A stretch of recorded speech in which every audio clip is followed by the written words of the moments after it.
Salam alaikum wa rahmatullah wa barakatuh à tous les frères, à toutes les sœurs. Euh, Là, je vais faire une vidéo pour...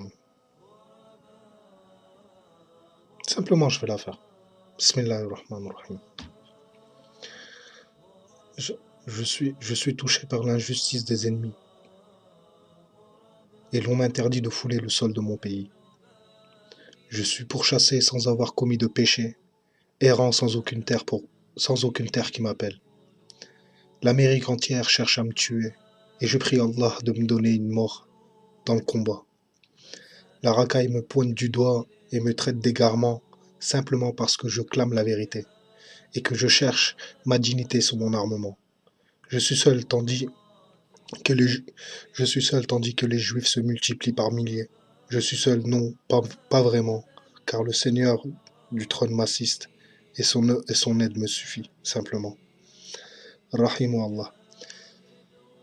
Ça, c'est la lettre d'une personne qui, euh, qui a passé sa jeunesse à étudier, euh, à étudier le Coran, l'arabe, et, euh, qui vient d'une famille assez nombreuse, hein. Sa famille, ils étaient à peu près, je crois, c'était 14 ou 15 frères et sœurs.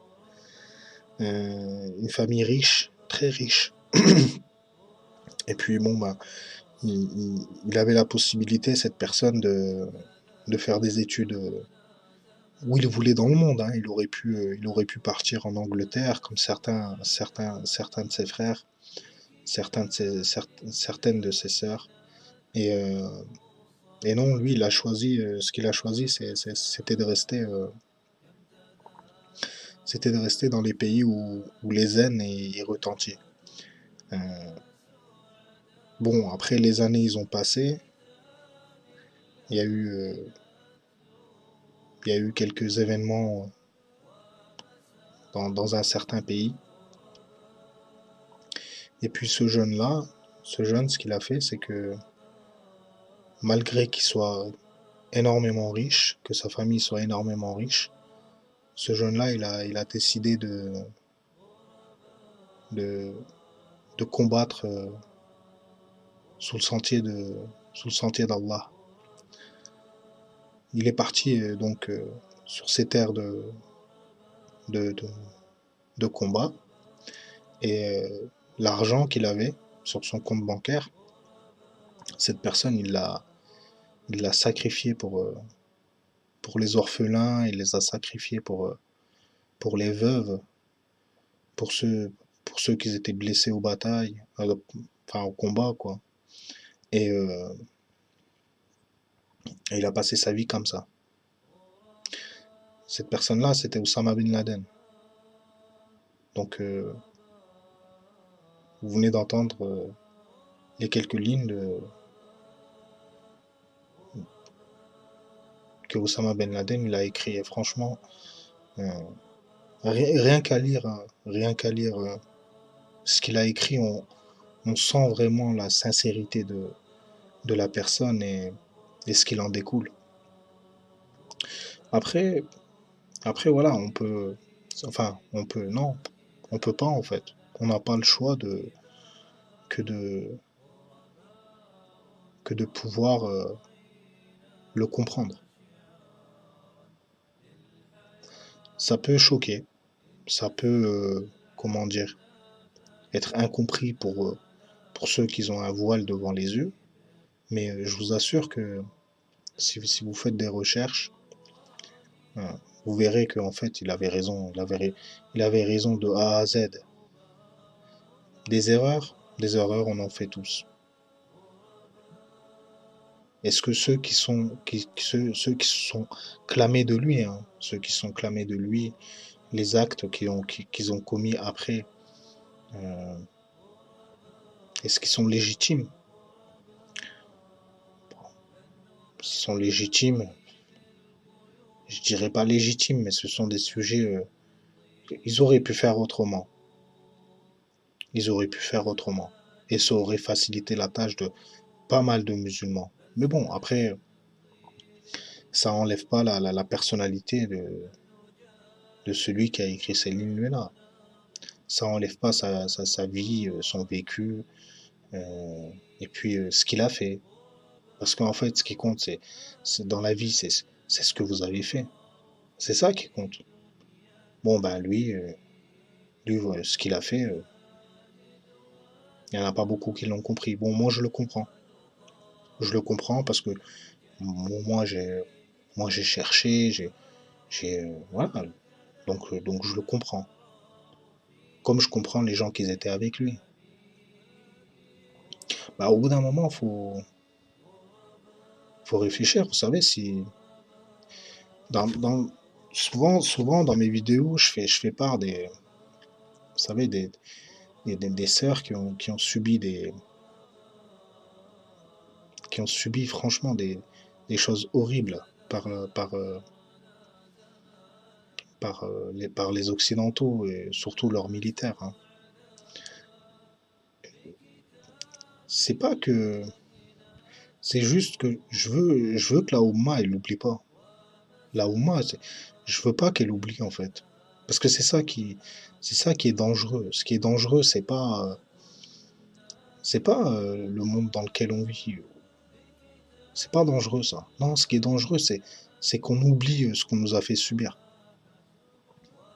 Si on oublie ça, après on accepte tout. C'est ça en fait. Oublier ça, c'est la porte ouverte à accepter tout et on peut plus accepter ça. Et cette personne-là, ben, c'est une personne comme ça. C'est que lui, il voulait pas accepter. Il voulait pas accepter que l'on puisse vivre sous l'égide de l'Occident et que quelqu'un qui soit à 10 000 ou 15 000 kilomètres de chez vous puisse prendre la décision de comment est-ce que vous allez vivre, comment est-ce que vous allez vous habiller ou comment est-ce que vous devez penser. Cette personne, il était contre ça. Comme moi, je suis contre ça aussi. Et comme les musulmans sont contre ça. On ne peut pas nous enlever notre façon de penser. On ne peut pas. On a une façon de penser qui est propre à nous, propre à l'islam. Après, ça diffère selon les personnes, certes, parce que chaque personne est différente. Mais les troncs communs ne changeront jamais. Ils changeront jamais. Il y aura toujours des personnes pour écrire ces lignes-là. Ça, ça peu importe, hein, que vous fassiez un deuxième Hiroshima, que ça changera jamais. Et dans l'histoire, ça a toujours été comme ça. Là, aujourd'hui, je vous ai lu ces quelques lignes-là, écrites par cette personne-là, quand même, il est cité dans les hadiths, hein, c'est pas n'importe qui, hein. C'est pas une personne qu'il fallait prendre à la légère. Après, dans l'histoire, vous avez plein d'autres exemples, hein, de l'histoire proche, hein, je parle. Shamil Bassayev, par exemple, le commandant tchétchène, terroriste aux yeux de tout le monde. Mais quand vous regardez la profondeur de sa vie et de ce qu'il a fait, et surtout de ce qu'il n'a pas fait, hein, ben vous voyez qu'en fait, non, ce sont des hommes d'honneur. Comme comme, euh, comme Omar El-Mokhtar, si.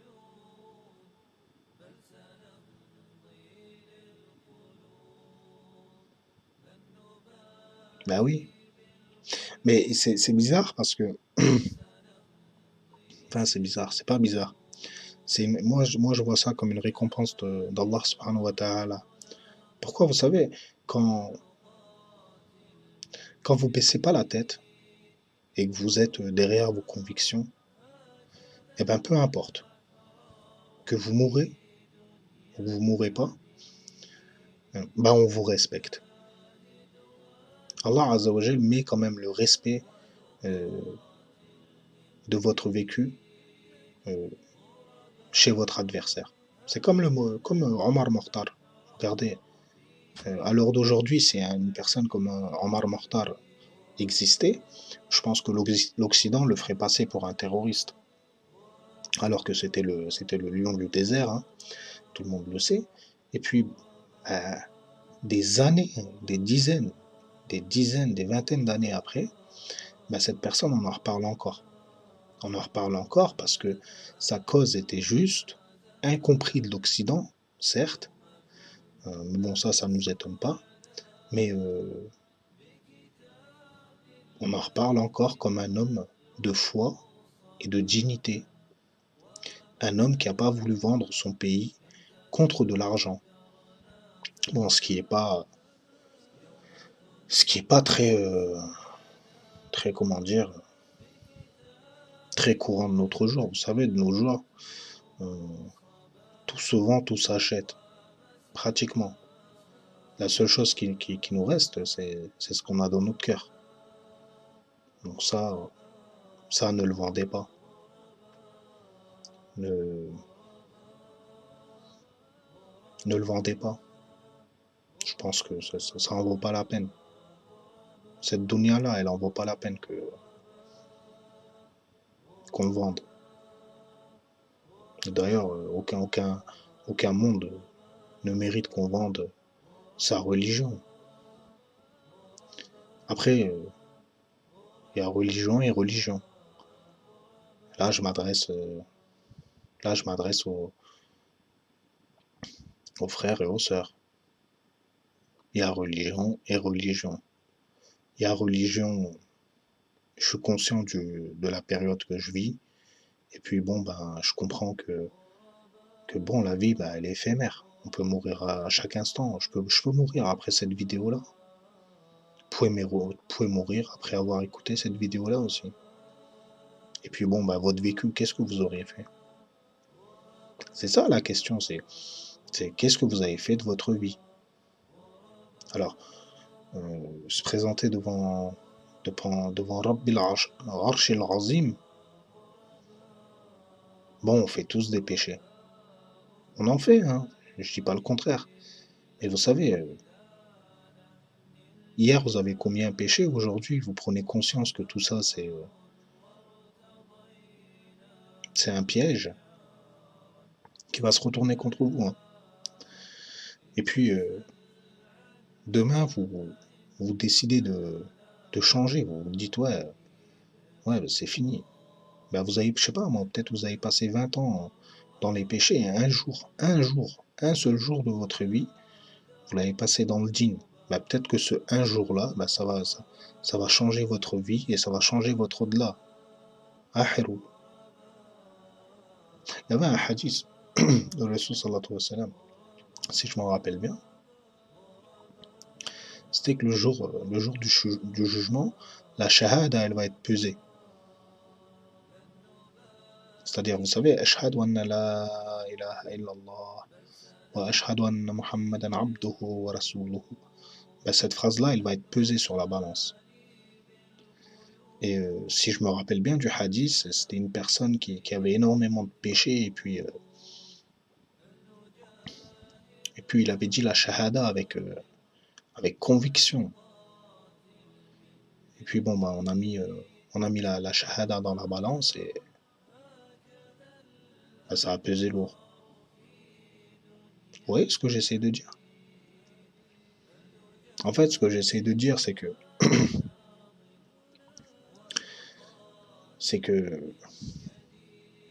faut pas se fier aux apparences. Ne vous fiez pas aux apparences des gens. Regardez la personne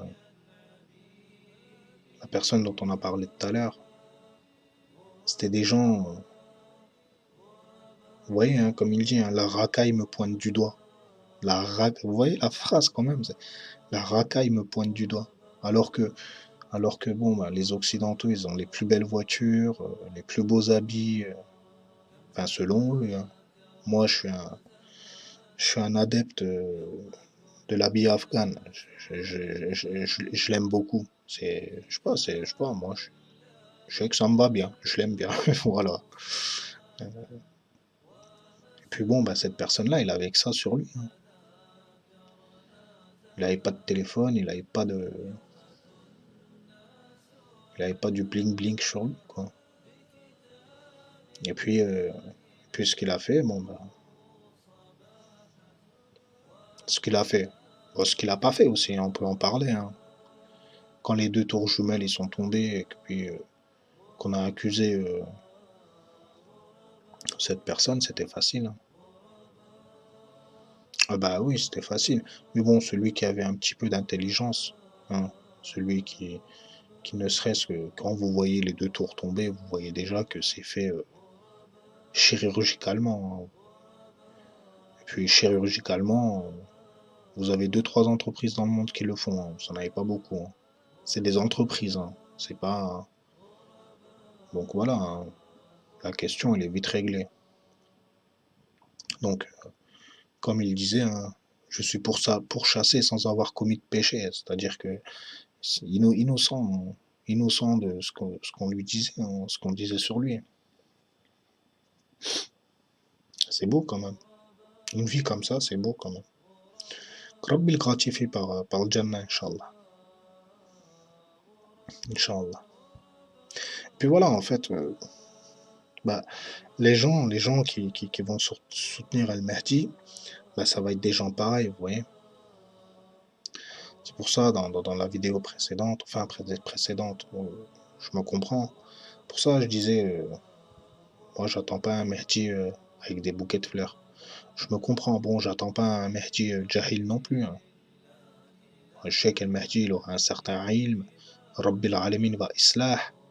Bon, ce qui est le plus important, c'est qu'il va accepter son repentir. Bon, moi, je, je, mon avis à moi, le plus important, c'est que Rabbi, il accepte son repentir. Ah bah oui, ça c'est super important parce que nous, on se repent. On ne sait pas si ça va être accepté. Bon, Mehdi el Montadar, lui, il a la chance que ça va être accepté. Et que Rabbi, et après, il va le gratifier par l'islah. Voilà. Après, voilà. Après, les gens qui seront autour de lui, ce seront des gens qui écriveront des lignes pareilles. Ce seront des gens comme ça. Bon, on les accusera de tout, hein. De tout et de rien. Bon, ça, ce seront des gens qui, peu importe ce que vous dites, ça rentre dans une oreille, ça sort de l'autre, ils s'en occupent pas. Et puis c'est ce qu'il faut faire. Faut pas s'en occuper. Faut pas s'en occuper. Pourquoi? Parce que vous voyez en France, ils nous font tout un speech pour le voile, pour la barbe, pour plein de sujets sur lesquels, franchement, c'est malheureux, hein. Je me mets à la place, enfin, je me mets à la place, non, je me mets pas à leur place, hein. Mais j'essaie de comprendre leur cerveau occidentaux et franchement, j'ai de la peine pour eux. C'est une perte de temps. Comment est-ce que un gouvernement entier, hein, un gouvernement, un pays tout entier peut se préoccuper de l'habit vestimentaire d'une personne? C'est vous dire à quel point ils sont tombés bas, quoi. Quand je disais, oui, ils agonisent, ils agonisent. L'Occident, il est en train d'agoniser. Voilà. Voilà, je voulais partager ces quelques lignes-là. C'était juste comme ça, franchement. Ça m'était retombé. C'était des recherches que je faisais il y a 10 ans en arrière. Puis, chercher la vérité, comment dire. Ah bah tiens, encore une phrase qu'il avait dit. Ô mes frères de Palestine, le sang de vos enfants est le sang de vos enfants est le sang de mes enfants, et votre sang est mon sang. Subhanallah. Subhanallah. Voilà, c'est des gens comme ça qui. Et puis il y a un hadith, ça me rappelle un hadith, la vie de ce personnage, hein. Moi ça me rappelle un hadith, enfin de ce personnage, de ce frère, pour moi c'est Rahimahullah, c'est quelqu'un de très important pour moi. Euh, mais ça me rappelle surtout un hadith le Rasoul sallallahu wa sallam, quand il y a un hadith qui m'était tombé dans les yeux quand je faisais mes recherches, et ça parlait d'Akhir Zaman, et il disait Akhir Zaman, enfin, l'heure du jugement ne tombera pas sur vous tant qu'une personne sera assassinée à l'est et qu'à l'ouest on fêtera sa mort, qu'on sera joui de sa mort. Et subhanallah, c'est exactement ce qui s'est passé avec, avec Oussama Bin Laden, rahimahullah. Une seule personne est morte, et puis tout un pays, bon, ils ont fait la fête, hein. Tous les États des États-Unis, ils ont tous fait la fête. Et à l'époque, j'avais peur de mettre ça bon, j'étais jeune aussi, hein, de mettre ça sur comment dire. Parce que bon, je voulais pas non plus hadith, je faisais attention, quoi. Ben non, en fait, non, ça coïncidait totalement, c'est subhanallah. Que Rabbi le gratifie par le Jannah. Et puis, Inch'Allah, il nous permet aussi à nous de rentrer au Jannah, Inch'Allah. Voilà, salam alaikum wa rahmatullah. Prenez soin de vous, Inch'Allah.